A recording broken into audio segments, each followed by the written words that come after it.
ayudado con su carga? ¿A cuántos de verdad he ayudado yo a levantarse? O quizás los he sostenido a tiempo para que no se caigan. Es un buen ejercicio de reflexión para nosotros esta mañana, porque hemos venido hablando de ser ejemplo de servicio. Y en esta serie estamos hablando de soportar ¿a quiénes? A los débiles. De alguna manera todos somos débiles. Yo les decía desde el principio, de alguna forma todos tenemos debilidad en algún área de nuestra vida. Pero si lo ponemos de manera general, en cuanto a la fe, lo normal es que los de más reciente conversión, los más nuevos en el Evangelio, sean los más débiles. Y los que tenemos más añitos en el Evangelio, seamos los más, no digamos fuertes, sino los más espirituales para ayudar a restaurarlos. Por eso esta mañana hablaremos del tema restaurándolos espiritualmente. Fíjense bien en el tema. Soy ejemplo de servicio, soportando a los débiles, restaurándolos espiritualmente. No solamente restaurándolos, sino restaurándolos espiritualmente. Ayer en los grupos los líderes nos advertían que vienen tiempos de juicio, tiempos difíciles. Y de hecho ya estamos viviendo esos tiempos difíciles. Es necesario, pues, que los más espirituales, los que nos consideramos espirituales realmente, y que realmente lo somos, ayudemos a los más débiles a soportarlos, ayudarlos con sus cargas y eventualmente restaurarlos desde la perspectiva espiritual. ¿Quieren hacer la confesión bíblica conmigo? Decimos: mi Biblia es la palabra de Dios. Revela a Jesucristo mi Salvador, quien nació, murió y resucitó para salvarme del pecado y condenación. Me enseña de la fe, santidad y amor para predicar su gracia y perdón, desde mi familia y congregación hacia la nación y toda la creación. Y el pueblo de Dios dice: somos casa, somos familia, somos iglesia, busca a Dios y somos ejemplo de servicio. Gálatas, capítulo 6, primeros 3 versículos. Gálatas, capítulo 6, versículos del 1 al 3. Voy a leer, como siempre, en la Biblia Reina Valera, la revisión de 1960.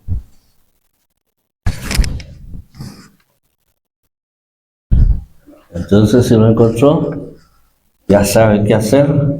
Y si tiene la Reina Valera de 1960, pues anímese a leer junto conmigo. Vamos a leer con calma porque son solo 3 versículos y tenemos 3 horas todavía para que termine el culto. Hermanos, si alguno fuere sorprendido en alguna falta, vosotros que sois espirituales, restauradle con espíritu de mansedumbre, considerándote a ti mismo, no sea que tú también seas tentado.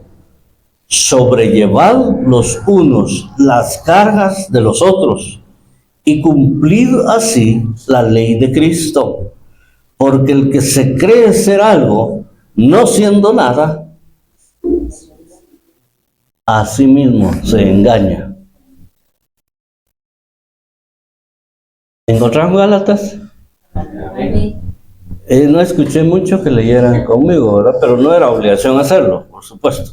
Yo, como me gusta repasar el pasaje cuando no es muy largo, lo voy a volver a leer. Y si ahora se quiere unirse con más confianza, háganlo, por favor. Dice: hermanos, si alguno fuere sorprendido en alguna falta, vosotros que sois espirituales, restaurarle con espíritu de mansedumbre, considerándote a ti mismo, no sea que tú también seas tentado. Sobrellevad los unos las cargas de los otros y cumplid así la ley de Cristo. Porque el que se cree ser algo, no siendo nada, a sí mismo se engaña. Siéntense, por favor, hermanos. Estamos procurando ser ejemplo de servicio. Estamos aprendiendo a soportar a los débiles. Eso es cierto. Ya llevamos unos cuantos mensajes, unas cuantas exposiciones desde este púlpito y desde los grupos, a través de nuestros amados líderes de los grupos, acerca de este tema de soportar a los débiles. De hecho, a los hermanos en la fe que requieren de personas dignas de imitar. Hay hermanos que todavía necesitan tener un referente, tener un modelo, tener una persona en quien inspirarse, a quien imitar, de quien decir, yo quiero ser así, yo quiero ser como él, o yo quiero ser como ella. Es tan espiritual, es tan fiel, es tan constante, es tan amoroso, es tan bondadoso, generoso, y que esas personas digan, yo quiero ser así. Resiste al pecado. Yo quiero ser así también, porque tengo serios problemas con el pecado. Hermanos, restaurar a los débiles es difícil, en especial cuando la debilidad de ellos tiene que ver estrictamente con el pecado, porque hay otro tipo de debilidades. Por ejemplo, el hecho de no tener el hábito o la costumbre de congregarse. Cuando alguien es recién convertido, por ejemplo, se convierte en el grupo una persona, a veces nos cuesta mucho traerlo al templo o traerla al templo, porque no tienen ese hábito, están débiles en ese sentido. Y entonces restaurarles implica tratar de imbuirles de ese ánimo, de esa costumbre, de ese hábito, para que asistan también. La gente de afuera, ella no ha oído que allá en otros lados se diezme, por ejemplo. Para ellos eso es una locura. Estar dando el 10% de mis ingresos para que otros estén allá bien. Para ellos eso es locura. Y el cambio de venir de la vida sin Cristo a la vida con Cristo, a la iglesia, es radical. Entonces ahí es donde se necesita quien nos ayude a ser restaurados en ese sentido. El hecho de las malas palabras. ¿Cuántos de ustedes hablaron malas palabras antes de ser cristianos, hermano? Aleluya, yo también. Sí, porque esa parte la tuve que mejorar, esa parte tuve que cambiarla. O decir mentiras. ¿Cuántos de ustedes decían mentiras antes? No, eso sí no. ¿Y ahora? Tampoco. No, antes no, hermano, ahora sí. Hay muchas cosas que una persona necesita ser restaurada, pero sobre todo cuando se trata de pecado. Obviamente la mentira es pecado. Obviamente otro tipo de cosas rayan en lo pecaminoso, pero decimos pecado cuando alguien flagrantemente cae en pecado, un pecado manifiesto, un pecado escandaloso, que puede causar un cisma en la iglesia, por ejemplo. ¿Cuántos estamos dispuestos a ayudar a esa persona? ¿Cuántos estamos dispuestos a restaurarle, resistir o ayudar a las personas débiles en sus emociones? A veces resulta fácil resistirlas. No, es muy mentirosa, mejor no me voy a juntar con ella. Y eso resulta fácil. Acusarles, criticarles, eso es fácil. Condenarles o ignorarles también, ¿verdad? Como no soy yo. Eso resulta muy sencillo, hermanos. El verdadero desafío para nosotros es restaurar a esa persona. Y eso es de lo que está hablando este pasaje. Vean lo que dice, hermanos.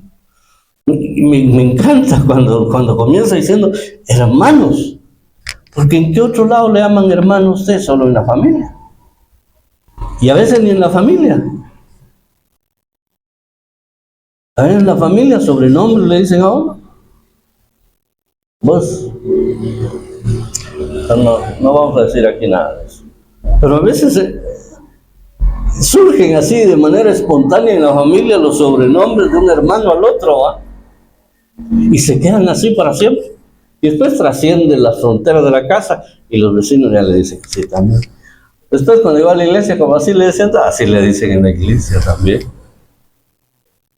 Pero hermano tiene una implicación de filiación muy cercana y muy íntima. Y aquí dice hermanos, si algún otro hermano, alguna hermana, fuere sorprendido en alguna falta. Hermanos, vamos a ir por partes. Fíjense bien, dice, aquí habla de que los espirituales deben restaurar o debemos restaurar a los que pecan, dando por sentado algunos aspectos aquí. Por ejemplo, que siempre habrá más de alguno que peque, que caiga en falta, pero siempre habrá en la iglesia personas espirituales. Por lo tanto, habrá necesidad de que el espiritual restaure al pecador. Esos son los tres presupuestos iniciales aquí. Y comienza diciendo, si alguno fuere sorprendido. ¿Qué quiere decir eso?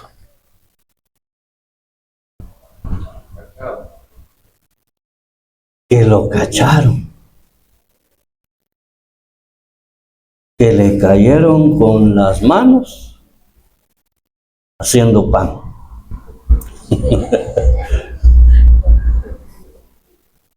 Eso quiere decir, si alguno es sorprendido, dice aquí en alguna falta. Estamos hablando de la Reina Valera de 1960. La traducción esta y algunas otras no logran asentar la traducción directa, pero hay otras traducciones que lo traducen como falta y otras como pecado. De hecho, yo me permití copiar acá lo que dicen algunas de esas traducciones. Hay una que es la Huneman, no sé cómo es el nombre realmente. Dice, si alguien es sorprendido en una caída, es decir, cayó. La PDT quiere decir palabra de Dios para todos. Si hay alguno que caiga en la trampa del pecado, dice ahí está hablando enfáticamente del pecado. La Dios habla hoy, si alguno ha caído en algún pecado, más directo. Y la Nueva Versión Internacional dice, si alguno es sorprendido en pecado. Es decir, tal vez tenía tiempo de pecar. Tenía rato que estaba pecando, pero como nadie se había dado cuenta, no problema. Pero de repente alguien lo ve. Pero aquí está el punto. Si es sorprendido, es decir, cuando la persona es sorprendida. ¿Recuerdan ustedes que en la Biblia hay un pasaje donde el Señor Jesús está enseñando aquí a la multitud y sus discípulos, y vienen unos fariseos y traen a una mujer y que la quieren apedrear? ¿Recuerdan ese pasaje, hermano? A ver, levanten la mano, quiero ver si estamos en sintonía. Levanten la mano, hermano. Si está dormido, también levanten la mano. ¿Qué dijeron de esta mujer? ¿Eso dijeron? ¿Cómo dijo hermana Gloria? En el acto. ¿Alguien más? Es adúltera. Fue sorprendida en pleno acto de adulterio. Pues esa fue una escena grotesca para adultos tres, ¿no? Pero ellos se creían en la capacidad de juzgar a aquella mujer y la estaban juzgando en base a la ley mosaica. Y en base a la ley mosaica, la ley dice que hay que matarla como perro con rabia, apedrear. Pero el juicio parcial de ellos empezaba, según mi comprensión, ¿por qué no trajeron al hombre? Levítico dice que a los dos hay que apedrear, no solo a la mujer. ¿Y el hombre qué cuello tenía? Váyase a buscar otra mejor y nosotros vamos a llevar esta. Para empezar, alguien que es sorprendido. ¿Eso qué quiere decir? Que yo, que soy espiritual, sorprendí a la persona con el cigarro en la mano. Lo quiso esconder, pero cuesta esconder un cigarro. Usted lo pone aquí y el humito empieza a salir acá. O si no, tira el brinco porque se lo puso aquí en las posaderas y se está chamuscando. Se nota. Regularmente, a mí me ha pasado con varios hermanos, varias personas, y cuando me vieron, ay, qué bueno, dije yo, me consideran importante. Lo importante es el Señor. A mí me lo pueden ocultar, pero a Dios no. Al líder se lo pueden ocultar. Todavía hay líderes aquí que probablemente sean más águilas para sorprender a las personas, para ver a las personas, porque son más jóvenes que yo, tienen mejor vista. Yo a veces ya solo miro, como dijo el ciego, árboles, como a los hombres como árboles que se mueven, pero no sé quién es, quién iba ahí que saludó, le digo a mi esposa, no sé quién sería, dice ella también, me hace la segunda. Pero esto dice que yo lo vi, no me lo contaron. Como diría un Héctor Gaitán, como me lo contaron, te lo cuento. Y por ahí le agregan otro montón, ¿va? No, yo soy testigo presencial. Yo lo sorprendí, yo la sorprendí. Yo observo la realización del pecado. Entonces yo soy la persona indicada. Si yo soy espiritual, de restaurar, fíjense, de restaurar, no de condenar. Por supuesto que dentro de la restauración tiene que venir el señalamiento claro, concreto del pecado que yo vi. Tiene que pasar por ese lado, pero con mansedumbre. Y eso es bien importante. Con mansedumbre. Pero antes, vayamos al término restaurar. ¿Qué quiere decir restaurar, hermanos? Primero ya dijimos, fue sorprendido. A mí me consta, yo lo vi. No me lo contaron. No es producto de un chisme. Solo pueden restaurar los espirituales. Y restaurar viene del griego catarizo. Catarizo. Y este término se usaba en la acción común de la gente para hablar de componer algo. Por ejemplo, y más que todo se trataba de los huesos rotos. ¿Qué hace un médico cuando alguien sufre una fractura? ¿Alguien ha sufrido una fractura de hueso acá? Hermana Noemí. ¿Quién más? Hermana Noemí. ¿Fracturas? ¿Fracturas? 3, 4, 5. Vamos a clasificarlos. Ahora, ¿cuántos han sufrido zafadura? Decían en mi pueblo, pero no sé cómo se llama eso, luxación, creo que es el término correcto. No es que se quebró el hueso, sino se zafó de su lugar, ¿va? Y quedó. ¿Cuántos han sufrido de eso? También, usted ya lleva 2, hermano. También tú. Estás bien joven. Ya lleva 2 también, van empatadas, 2-2. ¿Y qué han hecho con ustedes? Bueno, cuando es fractura, me parece que ahora pues hay métodos modernos que les ponen un clavo, un hierro, que un tornillo y que no sé qué.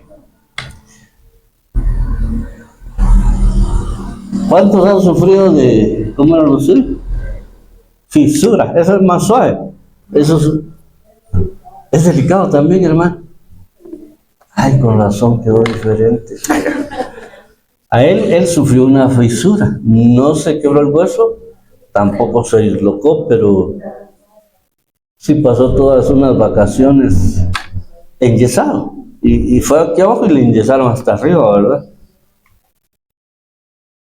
Pero ese proceso, todo eso de ponerle yeso, en algunos casos, en el caso de él, no, pero eso fue antes, ¿verdad? Eso fue de cuando nació. Que cada semana teníamos que cambiar hueso, le iba a decir yo, yeso. Yeso. Porque yo sé que él no tiene inconveniente en que yo lo diga. Él nació con pie equinovarro. Entonces a él de un mes de edad lo operaron de su piecito. Y a cada semana había que quitarle el yeso que le había puesto el doctor. Y eso le tocaba a mi esposa y a mí. Era un proceso como de 2-3 horas en agua calientita ahí para que se suavizara el yeso y quitarlo. Y luego dejarle libre su pie. Y al otro día lo llevábamos con el doctor para que lo revisara y le volvía a poner otro. Y así pasaron varias semanas. Y a veces los procesos de restauración, de componer, de enderezar, de arreglar algo, son largos, requieren paciencia, pero también requieren de amor y de mansedumbre. Porque yo recuerdo que con mi esposa los dos lo poníamos en la bañerita, de hecho lo metíamos a él, como estaba chiquitito, lo metíamos ahí él, con su piernita entre el agua, y le íbamos quitando el yeso. Costaba a veces. Cuando mirábamos él bien dormidito, y nosotros luchando ahí con mi esposa todavía. Requiere paciencia, requiere tiempo. Eso no es de la noche a la mañana. La caída es así, la caída es rápida. La restauración cuesta porque hay que regresarlo, y eso es literalmente lo que significa restaurar, volverlo a su estado anterior. ¡Qué tremendo! Y eso lo saben ustedes que han sufrido alguna fractura, entonces, los que han sufrido luxaciones o ese tipo de situaciones. Por otro lado, en Mateo 4:21, aquí lo aplican a remendar o arreglar. Dice que estaban Juan y Jacobo, los hijos de Zebedeo, remendando sus redes con las que pescaban, porque ya se habían roto. Y entonces las arreglaban para que estuvieran otra vez bien y seguir pescando. En eso estaban cuando Jesús los llamó, que los siguieran. Pero eso quiere decir también restaurar, arreglar, enderezar, componer, volver a su estado anterior, poner en orden. Miren, hermanos, o sea, restaurar es un término bastante complejo, bastante abarcador, y no cualquiera puede hacer esa labor. Igual que no cualquiera puede poner yeso o hacer las operaciones de los que se quiebran. No cualquiera puede hacer la labor de restaurar a las personas espiritualmente. Para eso hay personas en la iglesia que se les conoce como los espirituales. Es para los espirituales esa labor, y eso suena fuerte, porque entonces empieza la pregunta: ¿seré yo maestro? ¿Estaré yo calificado para restaurar a alguien o no? Y aquí es donde probablemente si yo le dije: hermanos, levanten la mano los espirituales, vamos a ir a restaurar a unos hermanos. Tal vez nadie levantaría la mano. Ya no, hermano, yo no. Y otro atrevido diría: ¡vamos! Y no está preparado.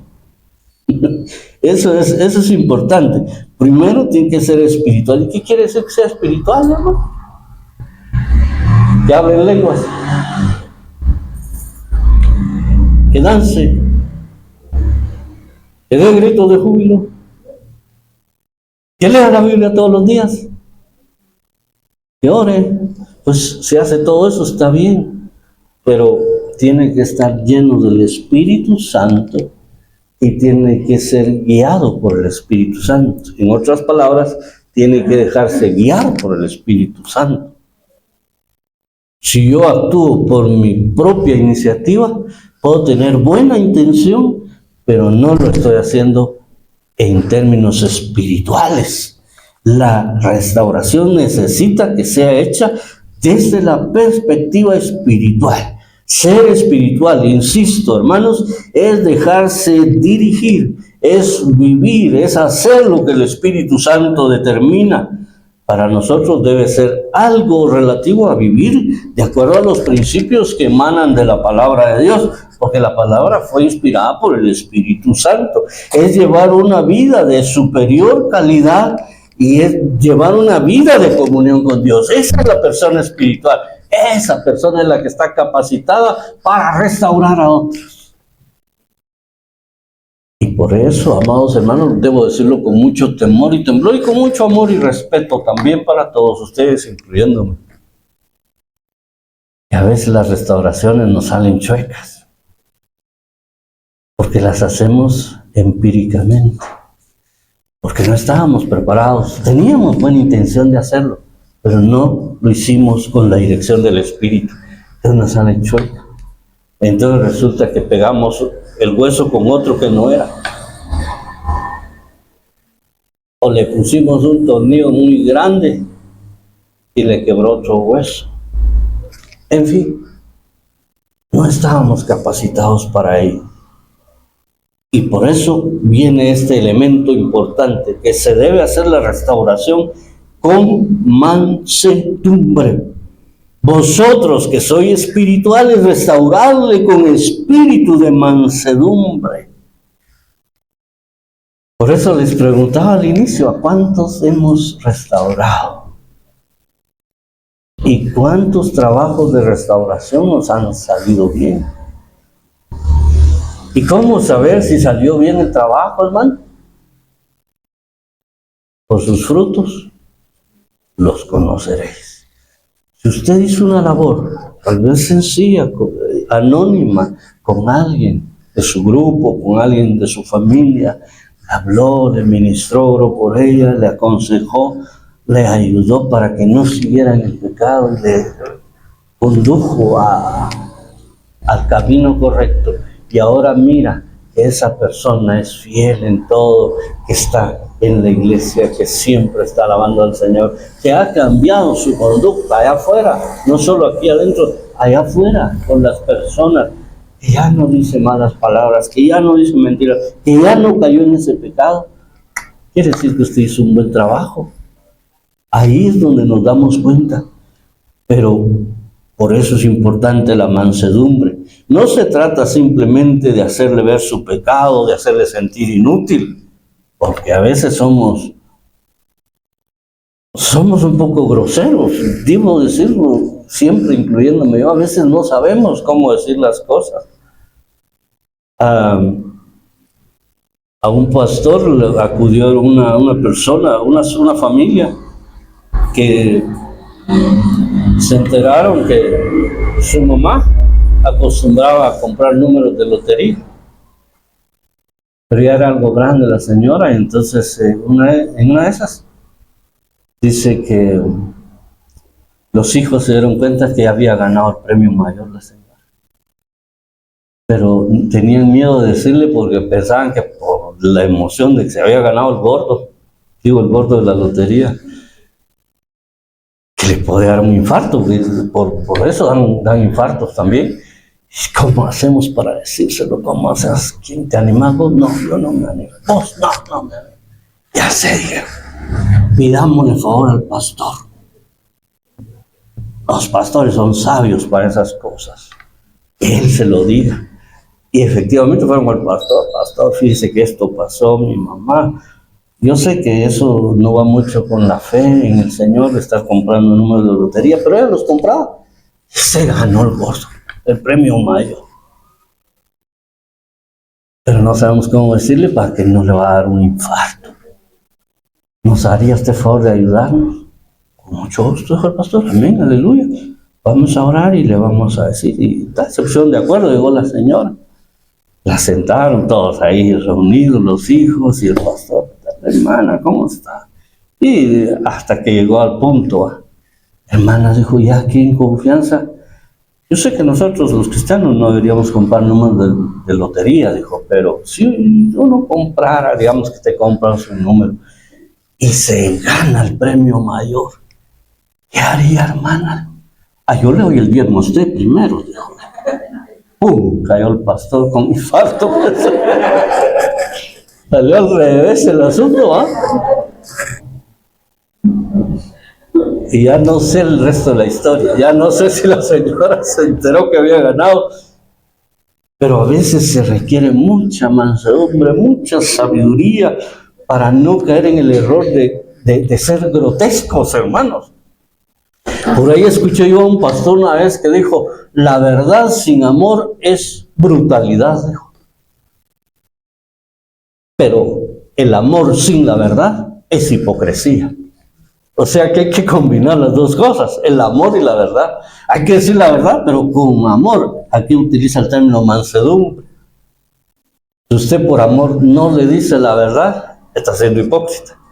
Pero si usted dice, no, yo no tengo pelos en la lengua, mire usted, entonces puede ser brutalidad.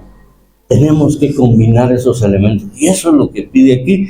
Para alguien que es espiritual, eso es posible, porque está siendo guiado por el Espíritu Santo.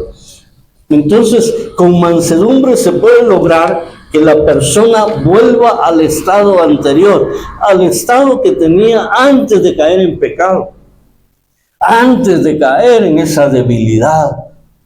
Tampoco se trata de ignorar, pobre, ¿para qué lo vamos a herir? Mejor así dejarlo, diría mi hijo cuando era pequeño. Así dejarlo, no se trata de dejarlo así o pasarlo por alto como si no hubiera pasado nada, no hubiera hecho nada. Porque si lo amamos o la amamos, debemos ayudarle a ser restaurado. Si lo dejamos así, no se va a restaurar. Un clavo torcido. Díganme ustedes si conocen algún carpintero que mira un clavo torcido y de una vez lo tira a la basura. ¿Cuántos carpinteros conocen así? Yo, a ninguno. Yo he visto siempre a los carpinteros que agarran el clavo torcido y el martillo. Hasta que queda el clavito otra vez recto. Y lo vuelven a usar. Y a veces funciona mejor que cuando era nuevo. Y esos golpes a veces son el proceso de restauración que nosotros llevamos. Digo nosotros porque todos estamos propensos a pecar, hermanos. Aquí no hay nadie que tenga inmunidad contra el pecado. La Biblia dice que todos somos pecadores, no hay nadie que no peque, todos seguimos siendo pecadores. Entonces debemos pensar en eso, y eso es lo que remata el versículo. Debemos tener en consideración que nosotros mismos podemos ser pecadores, podemos caer en esa circunstancia. Todo lo que hacemos debe estar circunscrito al perdón que el Señor nos ha dado y saber que si yo me descuido, yo puedo caer también en esa situación, o quizá yo ya caí y ya tengo la experiencia de cómo fui restaurado y ahora vengo y puedo ayudar a otra persona. Pero no descartar, no llevármela de que yo sí, con eso no tengo problema, entonces yo sí tengo la autoridad. No se trata de autoridad, se trata de amor, de mansedumbre y de carácter espiritual. Cuando hacemos eso, ¿qué es lo que dice el versículo 2? Mire, sobrellevad los unos las cargas de los otros y cumplid así la ley de Cristo. Amados hermanos, ¿cuál es la ley de Cristo? No me va a decir cada quien con su pisto, por favor. ¿Cuál es la ley de Cristo? En una palabra. Pregunta de examen de graduación, aprobado. Amor. El amor es la ley de Cristo. ¿Cuál era la ley de Moisés? 614 o 613 mandamientos que había que cumplir.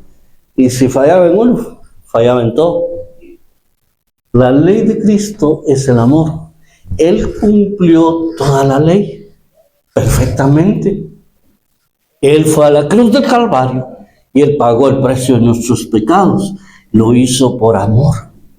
Entonces, lo que debe motivarnos es el amor, la ley de Cristo, que es lo que Él dijo: amarás a tu prójimo como a ti mismo. Cuando le preguntaron, ¿Cuál era el primer y gran mandamiento? ¿Cuál dijo él? Amarás a Jehová tu Dios con todo tu corazón, con toda tu mente, con todas tus fuerzas, etcétera, etcétera. Pero el segundo dijo, es semejante. Amarás a tu prójimo como a ti mismo.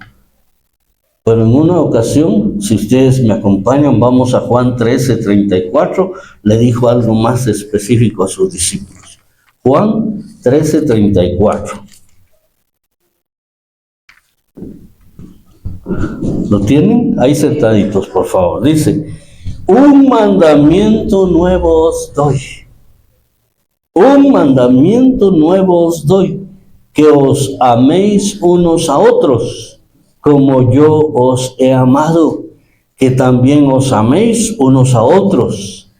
En esto conocerán todos que sois mis discípulos, si tuviereis amor los unos con los otros. La ley de Cristo entonces es el amor.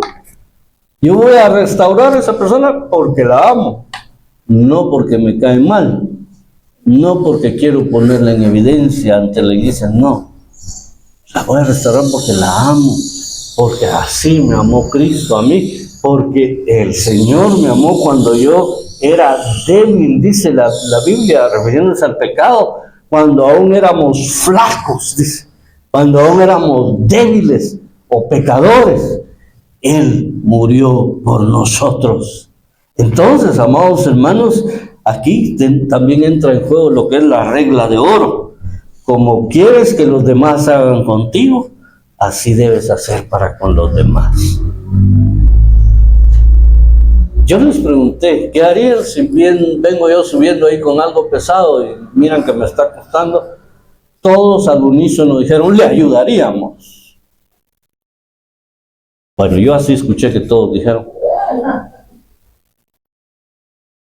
Y cuando dije, si viniera subiendo y me caigo, lo levantamos. Y lo tiramos afuera. Eso es lo que quiero yo que hagan conmigo. Me encantaría. ¿Saben? Cuando estaba planeando esta exposición, pensé en entrarle por allá atrás y traer algo pesado, así solo por a ver si alguien me iba a ayudar. Pero dije, no, y si nadie me ayuda va a caer en ridículo. Y pensé en dramatizar mi caída cuando ya subí la grada. Pero dije, si caigo mal, y si les caigo mal, y si de veras por estar payaseando ahí, de veras me doblo un tobillo, mejor. Y mi esposa se va a asustar porque no quería decirle ni a ella ni a mis hijos. Cuando lo estaba pensando, no le voy a decir a ellos. Tal vez ni ellos me hubieran levantado. Pero hermanos, insisto, al principio les dije, ay, hermanos, hay hermanas, están esperando que un espiritual les restaure. Y nosotros, empezando conmigo, no lo hemos hecho. O a veces intentamos hacerlo, pero, no, la verdad es que tan necio que es, no se deja ayudar. Porque también es cierto. Hay personas que además de pecar, son orgullosas. Y se acerca alguien a querer ayudarlas y no quieren ayuda. Entonces sí, como diría el pastor Celestino Quieja alguna vez, hablando de un caso de liberación, intenten, hermano, hijo, intenten liberarla. Pero si miran ustedes que la persona no está colaborando, déjenla, cierra el caso, ¿no? Porque ya teníamos como un día estar luchando con ella, de liderazgo de ese tiempo.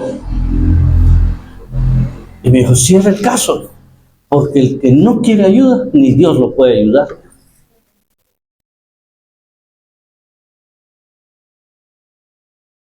Pero es el orgullo muchas veces, hermanos, que a veces hasta con eso tenemos que lidiar con la persona. No es que no quieran ayuda, están desesperados por ayuda, pero son orgullosos. Entonces hasta en eso tenemos que depender del Señor para ver cómo logramos entrar, ¿verdad? cumplir la ley de Cristo significa sobrellevar las cargas los unos de los otros. Pero aquí tengo que ser enfático también y tengo que ser claro. ¿Qué es sobrellevar? ¿Qué es sobrellevar, hermanos?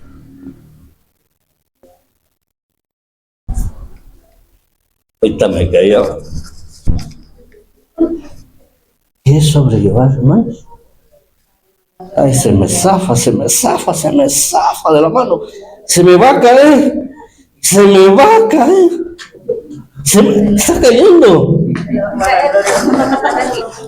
Gracias, hermano. ¿Será eso sobrellevar? Miren, hermana Gloria, me robó mi florero. Gracias, hermano. Agarre un poquito aquí, la orillita. Ahí. Esto es sobrellevar, miren. Esto es sobrellevar. Hagámonos para que me miren todos. Fotos. Esto es sobrellevar. No lo que hizo primero ella. Agárralo. Esto no es sobrellevar. Eso es quitar. Eso es robar. El asunto es que sobrellevar quiere decir ayudar a la otra persona con su carga hasta donde sea necesario. Porque si yo le quito su carga, entonces yo me estoy agarrándola y la libero a ella. No se trata de eso. Se trata de que yo la ayude para que pueda ella superar o él superar su situación. De eso se trata realmente cuando habla de sobrellevar.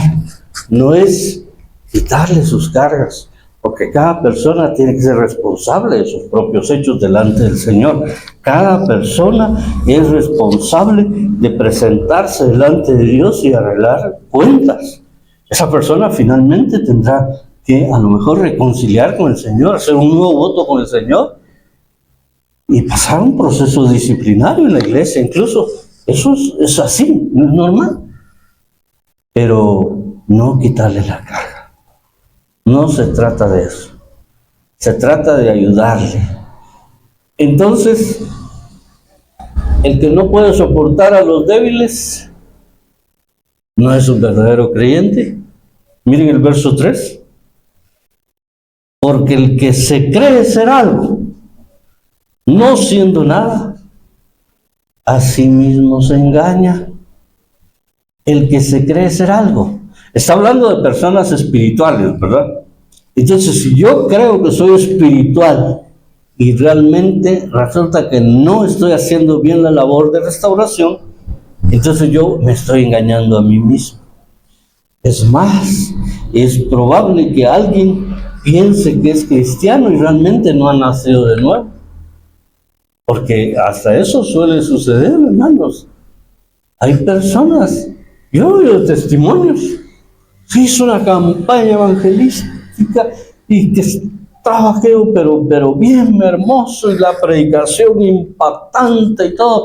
Y cuando el evangelista hizo la invitación, el primero que se levantó a recibir a Cristo fue el de la batería. Bueno, aquí no hay de la batería ahorita, por eso lo dije. Fue uno de los ministros de alabanza que vino a recibir a Cristo. ¿Y por qué está en el ministerio de alabanza? Si no había recibido a Cristo. Porque él probablemente comenzó a asistir a la iglesia. Y estuvo asistiendo, y los hermanos en los primeros meses le hacían la invitación, y nunca que hacía su decisión, pero seguía viniendo a la iglesia, seguía congregándose. Y de repente, entonces, ya de costumbre, le empezó la congregación a decir hermano también. Y se dieron cuenta que era bueno para la música y lo metieron a la alabanza. Pero no había nacido de nuevo. Y eso puede suceder también en estos casos. Que la persona sienta que ya es parte de la iglesia y quiere hacer la labor. Y no, ni siquiera ha nacido de nuevo. O no está lleno del Espíritu. Recuerden que el Espíritu lo recibimos ¿cuándo, hermano? ¿Cuándo recibimos al Espíritu Santo nosotros? ¿Cuándo?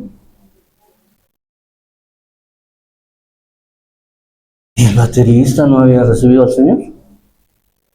Él era un simpatizante de la iglesia y un buen músico, qué bueno, pero no había recibido al Señor. Menos mal que no dije el pastor fue el primero a pasar a recibir a Cristo. Tremendo, hermano. El que se cree ser algo y no es eso, va a terminar afectando más de lo que puede ayudar. O sea que eso puede suceder también por ignorancia, pero también por orgullo. Alguna persona puede sentir, si es que lo puede hacer, yo lo hago mejor. Y no se trata de competencia aquí.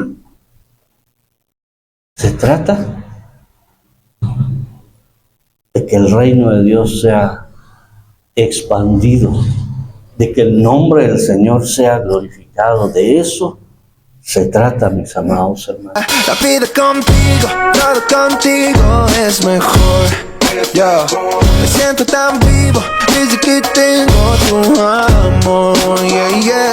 Y nada en el mundo me dará lo que tú Dios me puedes dar. Yo soy tu hijo, todo lo tengo en ti, Señor, y no quiero más.